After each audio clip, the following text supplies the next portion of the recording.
What's going on, guys? It's Cliff here and welcome back to another episode of Cricket Coach 2014 England Reborn. Today we are playing, I believe, in our fourth game of the Cricket World Cup. Currently unbeaten. We beat Scotland in the first game. I'll leave a link to that video in the top right hand corner of this one if you haven't seen it already. Make sure you definitely go and check it out. It is one you do not want to miss. We then had a game, I believe, against Zimbabwe and Bangladesh, which we won both of them, and now we are taking on the Windies to make it 4 from 4. Which does mean we must have some tough games coming up in the last two rounds of this tournament, because I don't want to say that the teams we played against are smaller teams, but they're not the South Africas, the Indias, even the Sri Lankas to a certain extent, you know? So it is going to be very interesting to see what does happen, and I can't believe that Sarwan is actually playing for this West Indian side. Not that it is making much difference at the moment, because Steve Finn is just on absolute fire. 3 for 10,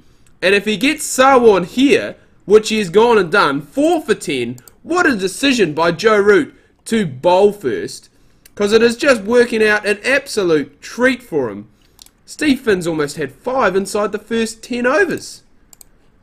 What a result that would have been. Slight changes that we have made to the team. We have brought Graham Swan back in, excuse me, just to give me that spinning option if I do require it. And Ravi Bopara is in for Ian Bell. He scored 100, I think, against Zimbabwe, and then followed it up with a good 50 against the Bangladeshis. So he is back in form, which is good to see. Just trying to try and get Morgan back in form as well before the semi-finals, because we know how dangerous he can be.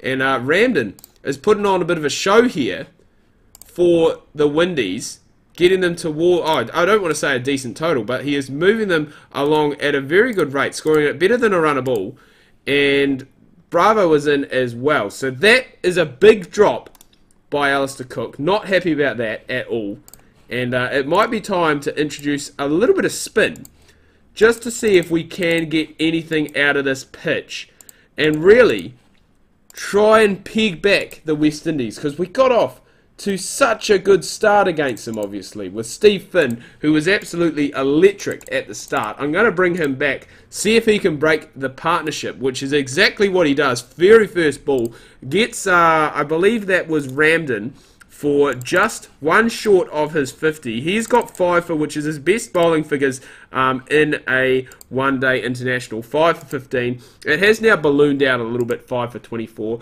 He'll be looking to try and nab himself another one. Get that 6 for if he can. And the way he's bowling, I wouldn't put it past him, because he's just gone and got it. And so 6 for 33 he finishes up with, which is, again, outstanding. You can't ask for too much more than that. We really should be looking to bowl the Windies out inside their... Well, really, we should be looking to bowl them out inside their 50 overs here with the way that they are positioned. 7 down, with still about 15 overs left to go. We've got a fairly good bowling attack. Bit disappointed with Swanee that he didn't go and pick us up any wickets. None for 45. Pitch probably didn't suit spin bowling a huge amount, but still, we expect better from the English legend. I don't want to call him a legend, actually. You know, he was a very good spin bowler for England for many years. I think he definitely won them a few Ashes, and he did play. He had a very long career,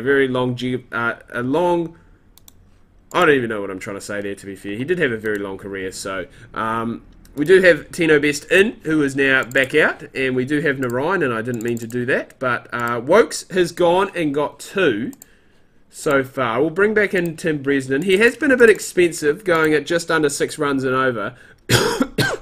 Excuse me. And there goes Sammy. So 188 is what is required here for the English to pick themselves up the 4th win of the tournament. And the way they have been going, you wouldn't bet against them. The top order is firing.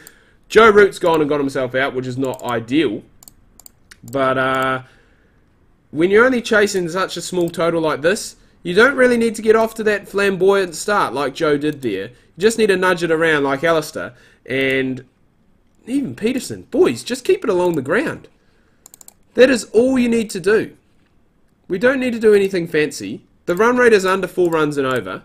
There's plenty of time left in this game. Plenty of batting. This is a great chance as a batter, especially if you're not in the greatest of form like Ravi Bopara. who's just gone and got himself out, so he's just gone and emphasised that fact. If you haven't had much batting in the tournament, this is the perfect time to go and get it, and I cannot believe I'm saying this. But just like in yesterday's video, the Windies are on a different level when it comes to their work with the ball. They are just constricting like crazy. And a huge chance for Stokes, even Chris Wokes, if he does get the opportunity, to have a very good bat here. And this is the kind of total. If you're a top order player and you're chasing, you know, around 150, less than 200 in a one-day international, it does give you plenty of time to play yourself in. It does also give you plenty of time to have a good at-bat. You know, it's one of those totals that you can bat through 30, 35 overs, and you're probably going to go and chase it down if you're batting at a decent enough strike rate, which is going to be similar to the case here. So Alistair Cook will probably be licking his lips because he is getting some good match practice, some good batting practice in. Well, the rest of the top order kind of failed, I guess you would say, with some rash shots that they did play. Stokes is another one. He's doing very well. He is playing... Oh, he's just nudging it around, to be fair. Not striking at a huge strike rate. And as I said, probably taking the game a little bit longer than I would have liked. You know, probably chasing down this 35 overs would have been nice. We are going to finish with a wide as well. But Stokes finishes 62 not out off 82. Cook 86 off 111. And England get the win quite comfortably in the end. Steve Finn man in the match for his 6 for 33.